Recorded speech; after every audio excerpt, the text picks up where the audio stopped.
তুমি কি জানো একজন সিগমা বয় কখনো মানুষকে কথা দিয়ে নয় চুপ থেকে হারায়।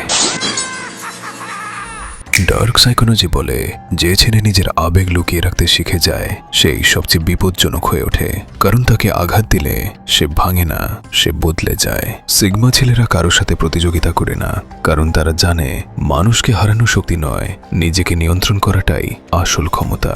সবচেয়ে অদ্ভুত বিষয় হলো সিগমা বয় কাউকে বিশ্বাস করে না সহজে, কিন্তু একবার বিশ্বাস করলে তার নীরবতাই হয়ে যায় তার সবচেয়ে বড় সতর্কবার্তা। তারা হাসতে হাসতেই বুঝে ফেলে কে সত্যি আর কে অভিনয় করছে, কারণ সিগমা বয়ের চোখে 1 সেকেন্ডের দৃষ্টি তোমার পুরো চরিত্র পড়ে ফেলতে পারে। আর একটা কথা মনে রেখো, সিগমা বয় কখনো কাউকে ধরে রাখে না, কারণ সে জানে যে থাকতে চায় সে নিজেই থাকবে, আর যে চলে যায় সে নিজেই প্রমাণ করে সে সিগমার লেভেলের ছিল না। মাইন্ড সাইকোলজি ভিডিও পেতে ফলো করুন ব্ল্যাক ব্রেন থিওরি।